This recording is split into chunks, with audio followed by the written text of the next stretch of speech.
yo te perdono, porque ella tampoco le pidió perdón. Aunque yo me imagino que ya ella, al verse en esta situación tan apretada, ya su corazón estuvo preparado para recibir perdón. Pero Jesús no le dijo yo te perdono, porque para que Dios nos perdone a nosotros tenemos que arrepentirnos. Tenemos que confesar con nuestra boca que nos arrepentimos. Pero Él le dijo, no te condeno. No te condeno. Vete y no peques más. No sigas haciendo el pecado que estaba haciendo. Siempre era lo que el Señor le decía a la gente, vete y no peques más. Gloria a Dios. Dios es bueno, Dios es misericordioso. Amén. Pero vemos cómo esta pandilla de escribas y fariseos, lo único que buscaban siempre era estorbar a Jesús. Esos eran hijos de Satanás directamente, que el Señor los reprenda. Es que buscaban toda la manera de destruir a Jesús. Lo de ellos era acabar con Jesús antes de tiempo. Y era estorbar los planes de Dios en la vida de Jesús. Era no dejarle a Jesús cumplir con su ministerio. Pero ellos no sabían que Jesús es Dios. Amén. Y a veces es lo que a uno se le olvida, que Jesús es Dios. Que Jesús no es inferior a Dios el Padre, que son iguales. Amén. Gloria a Dios. Entonces dice que Jesús fue al monte de los olivos. La palabra siempre nos habla continuamente de que Jesús fue al monte de los olivos. Parece que este era el nidito de amor de Jesús con el Padre, con Dios Padre, porque siempre iba al monte de los olivos a orar. Siempre iba a orar, a tener encuentro con Dios. Entonces, también nosotros tenemos un lugar de encuentro con Dios. Sea aquí, sea en nuestra habitación, ahí tenemos un lugar de encuentro con Dios, a donde oramos y como que ahí estamos en más intimidad. No es que no podemos orar en cualquier sitio, podemos orar en cualquier lugar. Pero hay en lugares donde estamos como en más intimidad y entonces se manifiesta más la presencia de Dios en nuestras oraciones. Gloria a Dios. Entonces dice que la palabra que Jesús iba al monte de los olivos, ahí pasaba tiempo orando. Él fue al monte de los olivos a orar esta vez, amaneció ahí orando y dice que muy de madrugada, muy de mañana volvió al templo. El templo no estaba muy lejos del monte de los olivos, porque yo no he ido a Israel, tengo ganas de ir, la verdad que tengo mucho deseo de ir. Pero me han contado personas que han estado allí que no es que sea...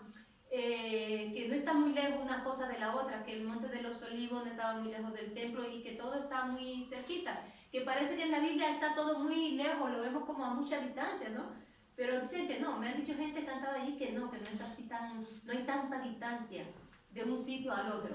Entonces dice que Jesús salió, amaneció en el monte de los olivos orando, de mañana, muy de mañana, se fue al templo, volvió al templo. Entonces él de mañana descendió por la ladera del monte de los olivos, pasó el torrente de Cedrón o el valle de Cedrón y llegó a la ciudad donde estaba el templo. O sea, que no era que fuera una caminata larga que tuviera que dar, no. Era como seguramente como de aquí al Restón 2, más o menos, digo yo, o de aquí al Caracol. Entonces la distancia no era tan lejos. Y subió a la ciudad y llegó al templo y entonces ahí vino el pueblo a oír sus enseñanzas. O sea, la gente cómo le seguía, donde quiera que iba Jesús le seguía. Y esta era la rabia que le daba a los otros hipócritas, a los escribas y a los fariseos, que el pueblo seguía a Jesús voluntariamente. Por lo que fuera, uno le seguía porque querían aprender de él, otros que le seguían porque querían comer, que Jesús le alimentara. Pero por una cosa o por la otra, ellos seguían a Jesús. Jesús ha sido y será siempre el mayor líder de todos los tiempos. Porque siempre han habido personas que le han seguido allí donde quiera que vaya y hoy día le seguimos. Amén. Gloria a Dios. Y es una bendición porque no le vemos, pero le seguimos porque sabemos que está. Gloria a Dios. Los escribas y los fariseos, ellos buscaban cualquier manera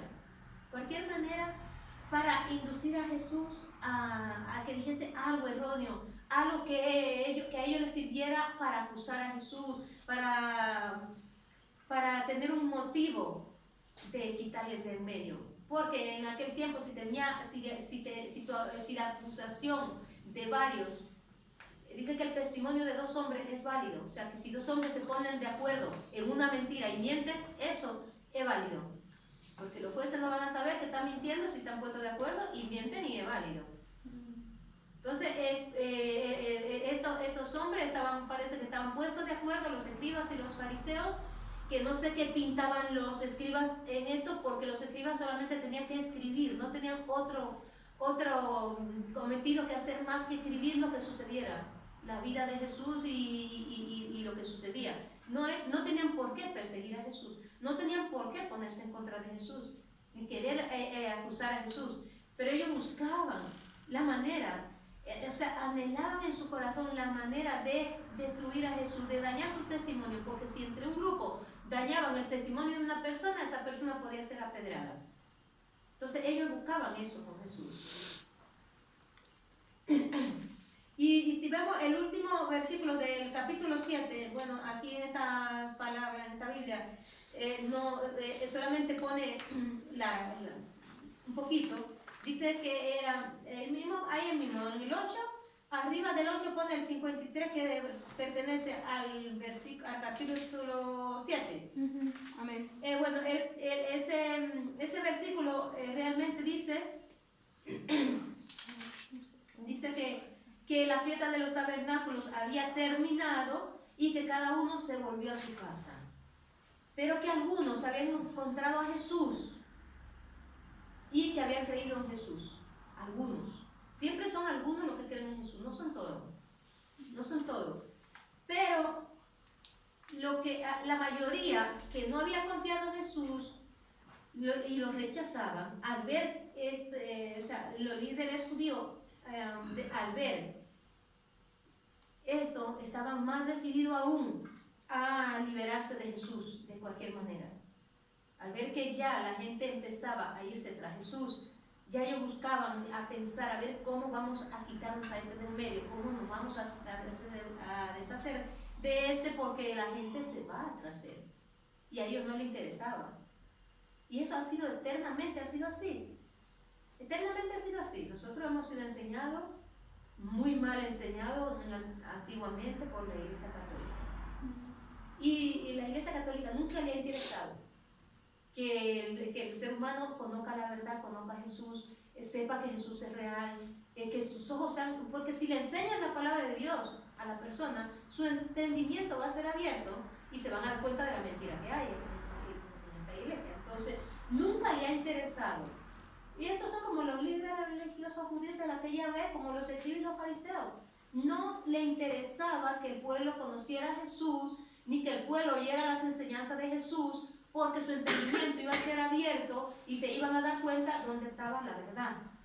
Y así ha vivido la humanidad toda la eternidad, en una mentira, en una falsa, porque no han llegado a conocer al verdadero Dios, no han llegado a conocer a Jesús, el dador de la vida, no han llegado a conocer la palabra de Dios, qué luz, qué luz que ilumina nuestro entendimiento. Entonces se han quedado solo con lo que le han dicho, y con eso le ha bastado, y así se han muerto a oscuras, haciéndole creer que todos son salvos porque Jesucristo murió por todos. Pero lo que no le explican es que sí, Jesucristo murió por todos, pero que ese sacrificio es válido para aquellos que se arrepienten de sus pecados y reciben a Jesucristo en su corazón. Eso no se le enseña, porque eso no le interesa. Entonces, así ha sido toda la vida. Entonces estos líderes estaban ahora más decididos a quitar a Jesús del medio, porque veían que el pueblo, la gente creía en él, y veían a Jesús como una amenaza para su religión y para su manera de vivir. Y es lo que pasa cuando la gente se le habla de Jesús. A muchos no le interesa Jesús, y te lo dicen claro, no me interesa, porque es que Jesús va en contra de la manera de vivir que hay hoy día, va en contra de las religiones que hay hoy en día, que solamente enseñan pura mentira. Entonces, él vino para establecer una relación con el ser humano, y eso es lo que el ser humano no ha encontrado todavía, porque no se le ha enseñado. Entonces, ellos veían a Jesús una amenaza, y es lo que el mundo ve a Jesús, una amenaza para su manera de vivir. No porque Jesús no le gusta la fornicación, porque a Jesús no le gusta que la gente sea gay ni lesbiana, porque a Jesús no le gusta que la gente se drogue ni se emborrache, ni que la gente sea religiosa. A Jesús los religiosos no le gusta. Lo aborrece como yo lo aborrezco también a los religiosos, porque son hipócritas, porque no enseñan la verdad, no dicen la verdad de Dios. No dicen la verdad y tienen al mundo en una bola de mentira. Los escribas y los fariseos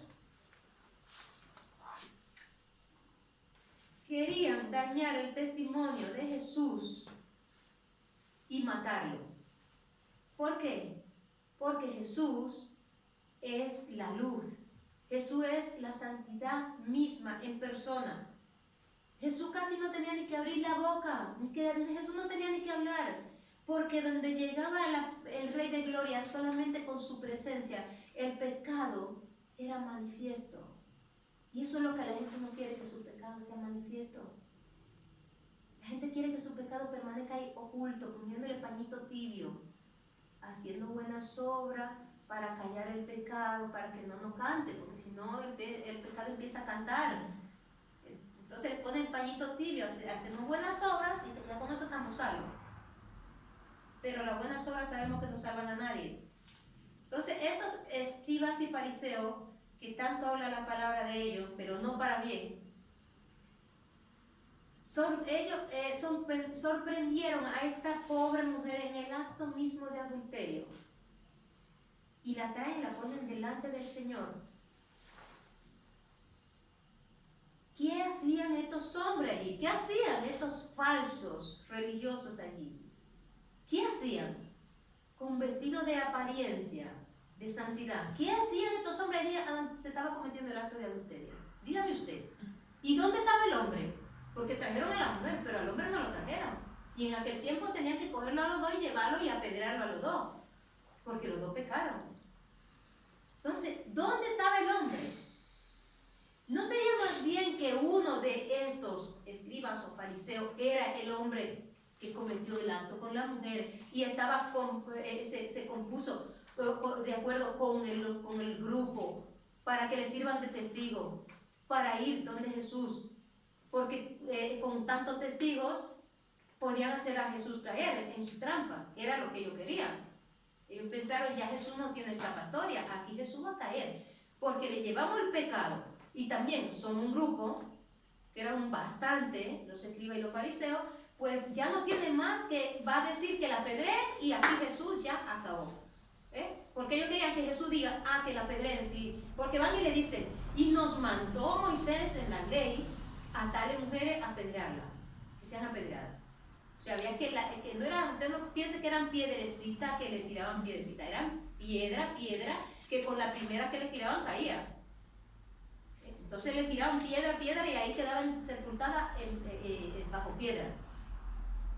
Pero que el primero que tenía que tirar la piedra era Moisés. Cuando pasaba una cosa de esta, el primero era Moisés y el testigo directo del acusador.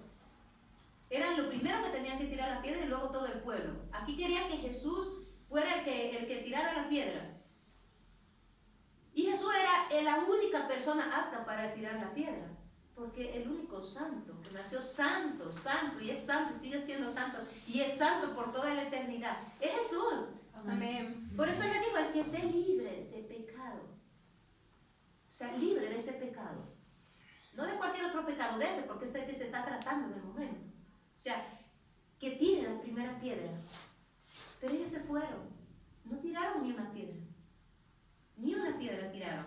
Entonces ellos querían, con esto ellos querían atrapar a Jesús. Ellos dirían, nosotros llevamos a la mujer y se la ponemos delante, y somos varios testigos que la hemos visto, y Jesús va a caer, Él va a caer.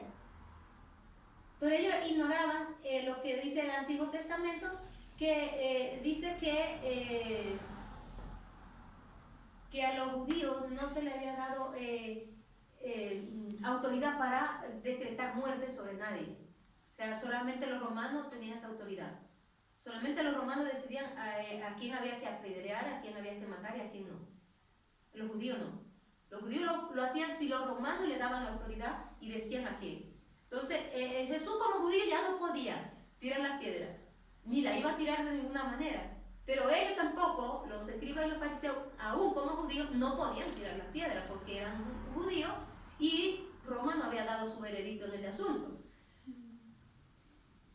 Pero ellos quizás pensaban, si Jesús dice que la apedremos, va en contra de la ley de Moisés. O sea, va en contra de la ley de Roma. Y se está sobrepasando la ley de Moisés. Entonces ellos buscaban por dónde. Si lo acusaban, si Jesús decía que sí, si Jesús decía que no, hay que tener compasión, hay que tener misericordia. Entonces tú violas la ley de Moisés, porque Moisés dijo que la apedremos a este tipo de mujer. Si Jesús decía apedrenla, entonces le iban a acusar, porque está violando la ley de Roma, porque Roma ha dicho que los judíos no tenemos autoridad para matar a nadie. O sea, era que le tenían ¿cómo se dice? En un círculo a Jesús. Aquí estaba atrapado. Pero Jesús, Dios, que todo lo sabe, él escribiendo con su dedo en el suelo. Y ellos ahí, pero Señor, o sea, ahí sí le decían maestro, maestro, ¿qué dice? Maestro, ¿tú qué dices a esto? Moisés no ha dicho que apedreamos a matar a mujeres. ¿Tú qué dices? A ver, ¿tú qué dices? Y Jesús ahí, con su calma, su paciencia, escribiendo. Ellos querían sorprender a Jesús. Siempre el ser humano ha sido así. Por naturaleza queremos sorprender a Dios. Pero a Dios no hay quien le sorprenda. Entonces Jesús, siendo Dios, Él manifestó su carácter duro. Porque Jesús tiene su carácter duro. No vaya a pensar que Jesús tiene ese carácter, nada más ese carácter de ternura, de amor. No, cuando tiene que ser duro, es duro también. Sacó su carácter firme ahí y con pocas palabras le dio en todo el hocico a esa cuadrilla del perro hambriento de sangre que querían que lapidaran a esta mujer, que la mataran, y lo puso en su lugar, lo confrontó con pocas palabras cuando le dijo, el que de vosotros esté libre de pecado, ser primero en arrojar la piedra. Le está diciendo, el que de vosotros esté libre de este pecado, arroje la piedra, porque seguro el Señor sabía que uno de ellos había sido el que había estado con la mujer y que todo era un complot para prender a Jesús. Seguro, porque al Señor no se le escapa ningún detalle. Pero el Señor, qué bueno, es misericordioso, mire, con la pobre mujer, Él entonces sacó su verdadero carácter, ese carácter de amor, de misericordia, de compasión.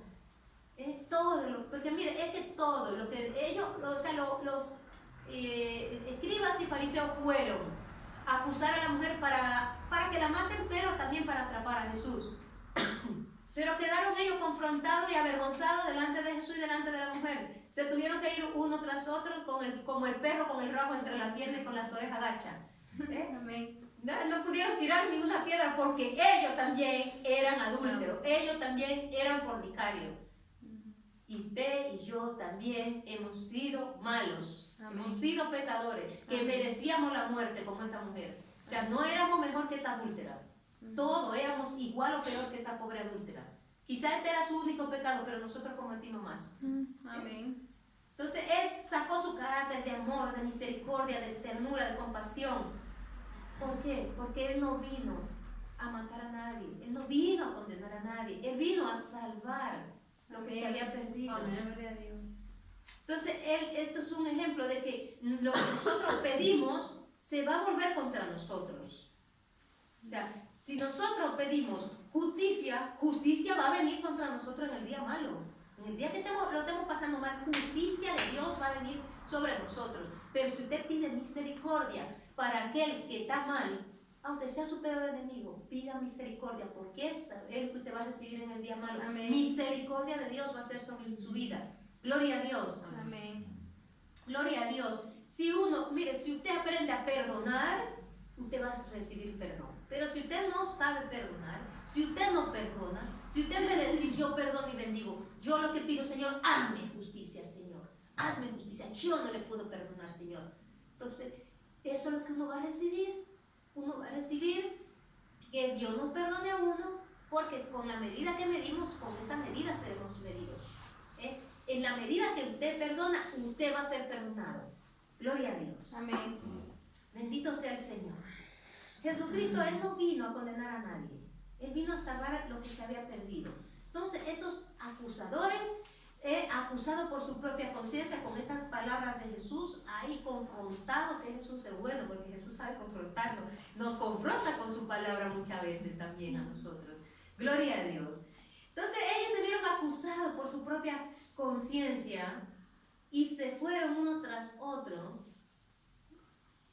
porque todos se dieron cuenta de que ellos también eran culpables del mismo pecado, de que ellos no eran tan santos como se pensaba.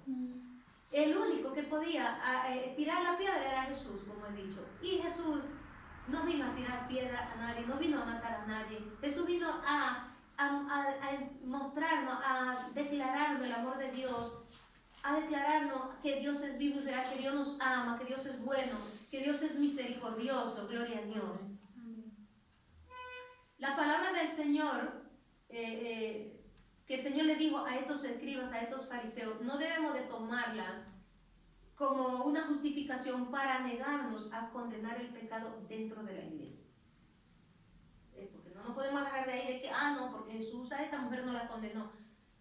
No vamos a condenar, o sea, no condenamos a nadie que dentro del cuerpo de Cristo peque, no le condenamos, pero tampoco le justificamos. Porque Jesús solamente le dijo, no te condeno. No quiso decir, te justifico y te perdono. No te condeno. Ahora de ti depende. Si quieres que te perdone, te perdono. Entonces no sabemos si la mujer se arrepintió o si no. Me imagino yo que sí, que podía haberse arrepentido. Gloria a Dios. No debemos de tratar el pecado que ocurra dentro de la iglesia, el pecado moral o cualquier tipo de pecado que sea, de una manera ligera entre los creyentes o supuestos creyentes. Porque si pasan cosas así dentro de la iglesia, ¿qué pasan en la iglesia? No me refiero solamente a esta iglesia, en la iglesia en general de Jesucristo, que no debe de pasar. Pero cuando pasan actos de fornicación, de adulterio, esto no se puede tratar a la ligera. Esta persona tiene que ser censurada y disciplinada. Porque si no, lo único que hacemos es que le quitamos, hacemos que la doctrina bíblica pierda su eficacia, que el evangelio pierda su eficacia. Que voy a creer yo, pero vamos a ver, ¿para qué me voy a congregar yo en una iglesia donde no haya que haya fornicación, adulterio y robo y cosas así? Pero ya no tenemos. ¿Para qué voy a tener que yo venir aquí y pagar un dinero por este local, por esto? No, para eso yo no lo pagaría. Entonces esto tenía que ser corregido dentro de la iglesia en general. No me refiero a esta iglesia, en general a la iglesia evangélica. Esto tenía que ser muy corregido porque lo hay. Este tipo de pecado, y esto es muy triste, muy penoso y muy vergonzoso, porque cuando suceden estas cosas el Espíritu Santo se contrista, el Señor sufre. Ustedes no se pueden imaginar lo que el Señor llora y sufre cuando suceden estas cosas. Entonces no podemos tomar el pecado que de una persona que tiene conocimiento de la palabra de Dios a una que no tiene conocimiento. Porque Jesús sabía que esta mujer no tenía conocimiento de él, no le conocía, no sabía quién era Jesús, no sabía de la palabra de Dios, nada. Entonces esta mujer estaba en la ignorancia total. Pero cuando uno ya tiene conocimiento de la palabra, la cosa cambia. No es lo mismo el pecado de uno de esos de allá afuera que un pecado que yo cometa. No es lo mismo. No es lo mismo. ¿Por qué? Porque yo conozco a Jesús, yo conozco la palabra de Dios. Yo hablo por ahí de Cristo. Ellos saben que muchos me ven que yo hablo de Cristo. Entonces, si me ven a mí que yo hago lo mismo, ¿de qué Dios me está hablando esta? ¿De qué Dios me está hablando si esta hace peor que yo? Es lo que dicen. No es lo que dicen por ahí. ¿Qué es lo que dicen de locura y de la monja? No es lo que dicen. Eso mismo dicen. Entonces, nosotros no podemos darnos ese lujo de que lo que Jesucristo con tanto sacrificio ganó en la cruz del Calvario, nosotros por un momentito de placer lo echemos a perder. No podemos darnos ese lujo porque eso cuesta muy caro, eso trae consecuencias muy graves, muy graves. Entonces, tenemos que saber que somos príncipes y princesas, el pueblo de Dios en general, la iglesia evangélica en general, tiene que saber que somos llamados para ser reyes y sacerdotes y que tenemos que vivir a esa altura, no a la altura de un mendigo. Amén. Amén. Gloria a Dios. No sé, Jesús no se olvidó, el Señor no se olvidó de lo que pasaba con esta mujer. Ella no conocía a Jesús, pero Jesús sí la conocía a ella. Entonces, por eso Él la trató con ternura. O sea, Él sabía que ella era pecadora, pero no la trató duramente a ella. Trató a los religiosos, a los escribas y los fariseos que sí conocían la ley. A eso lo trató duramente porque ellos tenían conocimiento de la palabra, pero a ella la trató con ternura, la trató con misericordia. Gloria a Dios. Porque Él sabía, Jesús sabía cómo estaba el alma de esa mujer. Él sabía que esa mujer tenía un alma herida. Que muchas veces la persona cae en ciertas cosas que no deben de caer por la manera en cómo está su alma. Son gente que tienen el alma enferma y que son marionetas del enemigo y que el enemigo la lleva y hace con ellos lo que Él quiere. Entonces el Señor, ya teniéndola presente, no la va a dejar perder. Él la trató con misericordia, la trató con ternura, porque Él sabía que su alma estaba herida, que esta mujer necesitaba sanidad y salvación.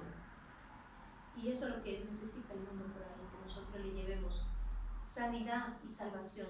Amén. Amén. Su actitud hacia la mujer, la actitud de nuestro Señor Jesús hacia la mujer, refleja el propósito, su propósito de Jesús hacia la raza humana. Refleja su amor y su misericordia. Él no la condena. Él no la condena como si ella no fuera apta para ser salva, para ser perdonada. Sino que la trata con bondad, con paciencia, a fin de ganarla para el arrepentimiento. Entonces, por eso vamos a ver por ahí cosas que no nos gustan cuando salimos a la calle y tenemos que tener cuidado. Tenemos que tener cuidado de lo que decimos porque son personas que no conocen a Dios y que hay que hablarle, darle el mensaje y procurar salvarlos para Cristo y sanar su alma para Cristo. Gloria a Dios.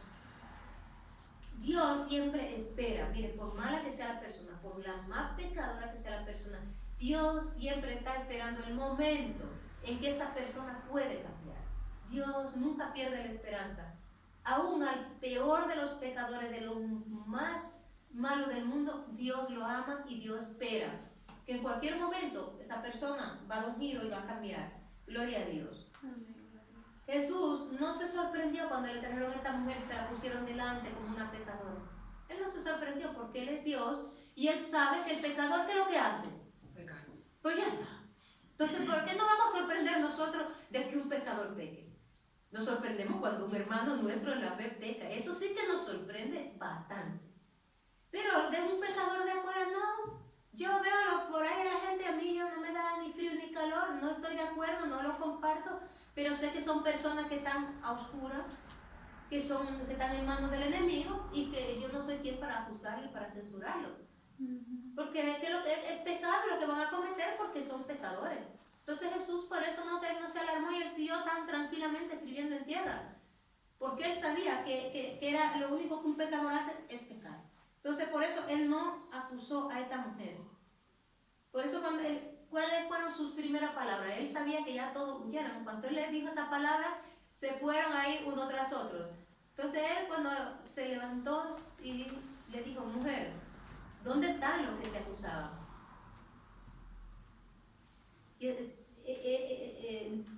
Ninguno te acusó. Y ella le dice, ninguno, Señor. Entonces el Señor le dice, ni yo te condeno.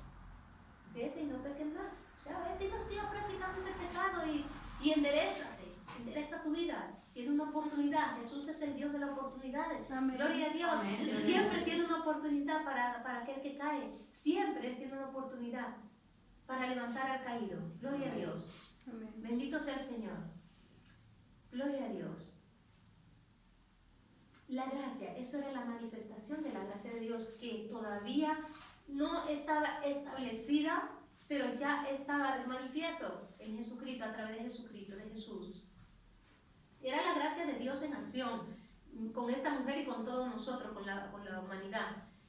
Pero la gracia de Dios no es una puerta abierta para que yo diga, bueno, como estamos bajo la gracia, yo ahora peco, mañana me arrepiento y pido perdón, Dios me perdona, y pasado mañana vuelvo y peco y otra vez me arrepiento y pido perdón y Dios me perdona, porque llega un momento en que el Señor dice, bueno, ya está bien, ¿no? Y así que a la tercera ya Dios dice, tú quieres pecar, bueno, venga, yo quito mi mano, peca. Y Satanás ahí le tiene. A ver si esta o este no se va a enderezar y va a venir a mí y se va a apartar del mal. Es así. ¿Por qué es así? Porque el Señor es así, nos manda mensajes, nos habla a través de uno, de otro, a través de la palabra. Y cuando Él ve que no hacemos caso y que seguimos, Él hasta 3 veces le impide a uno. Se te pone en el camino como se le puso el ángel de Jehová al falso profeta ese, ¿cómo se llama? Que no me acuerdo. A Balaam, para que no fuera a maldecir al pueblo de Israel. Pero ya no, ya a la tercera vez ya el ángel le dejó, ya, tú quieres seguir, sigue, porque si tú te empeñas en pecar, yo te voy a dejar que peques para que te des cuenta. Luego cuando el diablo te sacuda, como tú te vas a arrepentir y vas a enderezar tus pasos. Va a venir entonces a Jesús llorando, arrepentida.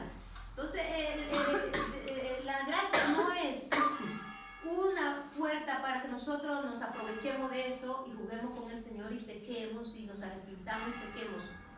¿Por qué? Porque creemos que no pasa nada, pero sí pasa, porque viene la consecuencia del pecado.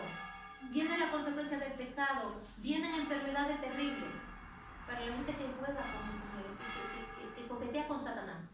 Porque jugar con el pecado, pecar una y otra vez, el mismo pecado.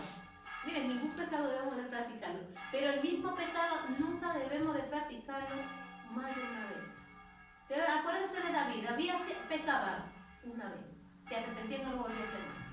Entonces, no debemos de practicar el mismo pecado, a repetirlo, porque eso trae una consecuencia grave y la salvación se pierde.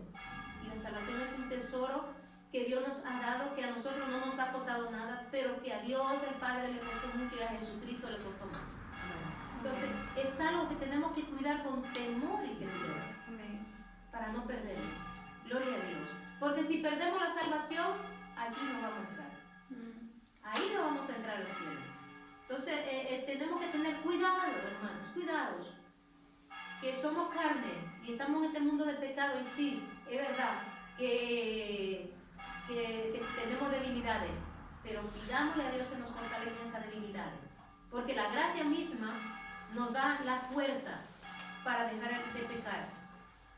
Y es cierto que nadie es santo, nadie nació santo, que todos nacimos bajo el pecado y que todos hemos pecado, pero tenemos a uno que vive dentro de nosotros, que él sí nació santo y es santo y permanece santo, se llama Jesucristo. Amén. Amén. Amén. Gloria a Dios. Dios los bendiga. Amén.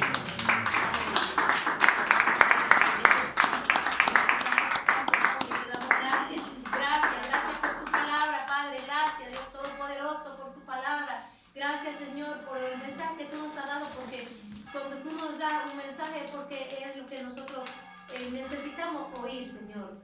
Necesitamos oír que, Señor, que a veces fallamos, que debemos arrepentirnos, que debemos enderezar nuestros caminos y que tú eres el Dios maravilloso, misericordioso, el Dios de amor, el Dios de las oportunidades, Señor. Que tú siempre, Señor, levanta al caído, Señor. Que tú, Señor, siempre perdona y restaura a aquel que se arrepintió de su pecado y se apartó del mal. Padre, gracias porque tú eres bueno, porque tú nos amas con amor eterno. Gracias, Señor, porque tú, Señor, nos alimenta a través de tu palabra. Tú enderezas nuestras vidas a través de tu palabra, Padre, porque tu palabra es viva, Señor. Danos, Señor, sabiduría, danos entendimiento y y danos, Señor, el conocimiento pleno de tu palabra, oh Dios. Ayúdanos a vivir tu palabra, a ponerla por obra en nuestras vidas, Dios mío. Padre, gracias por este momento que nos ha permitido estar aquí, nos ha permitido, Señor, alabar tu santo nombre, glorificar tu nombre, nos ha permitido oír tu palabra, Dios mío. Padre, en el nombre de Jesucristo, gracias porque tú nos has preparado y nos has hecho aptos, Señor Jesucristo, para poder estar hoy delante de ti. Muchas gracias. Gracias, Dios Todopoderoso. Gracias, Señor Jesucristo. Gracias, Espíritu Santo de Dios. Guía nuestros pasos, Espíritu Santo de Dios, y fortalécenos en aquellas áreas de nuestra vida que somos débiles. Sana nuestras almas, Señor. Toda herida de nuestra alma, sánala, Señor Jesucristo, con tu bálsamo de amor. Pasa tu mano de sanidad, Señor Jesucristo, en el alma de cada uno de los que estén aquí que necesiten sanidad del alma, Señor. Sánale su alma, fortalécele, Espíritu Santo, en aquella área de su vida que son débiles, Señor. Porque, Señor, tú dijiste que el espíritu a la verdad está dispuesto, pero que la carne es débil, Señor.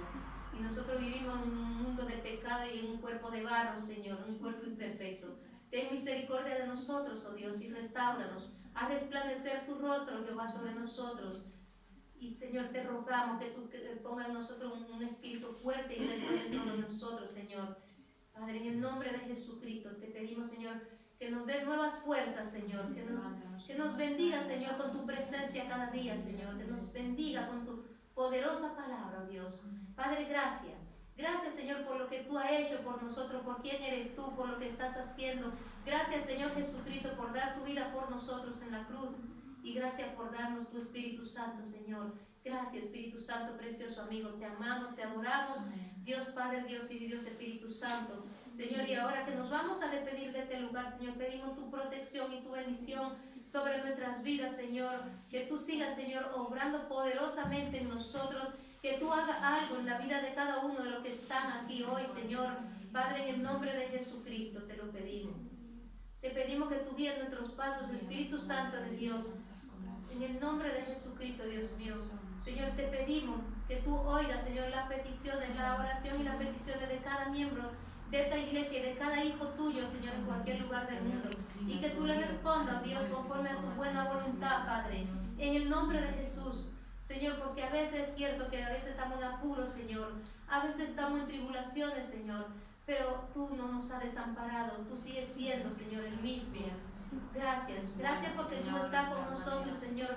Tú estás con nosotros y por nosotros ahora y siempre, Dios mío. Porque tú nunca nos has dejado y nunca nos dejarás. Gracias, Señor. Muchas gracias, Dios Todopoderoso. Gracias, Señor Jesucristo. Te pedimos, Señor, que envíe legiones de ángeles guerreros, Jehová, nuevo campamento de tu ejército, legiones de ángeles guardianes, Señor, con espada de fuego encendida, que amplíen el poder de batalla y cobertura alrededor de cada miembro de esta iglesia, que amplíen el poder de batalla y cobertura dentro de este lugar, alrededor de esta obra, de este ministerio, Señor, y en nuestros hogares, Padre, en nuestros caminos, Dios mío, Padre, que nos protejan de todo mal. Si nosotros nos ponemos bajo el abrigo del Altísimo, bajo la cobertura y la opción del Omnipotente, y te alabamos, te bendecimos y te damos gloria, honra, alabanza y adoración, Dios Todopoderoso, en el nombre todopoderoso de nuestro Rey, Señor Jesucristo. Amén. Amén.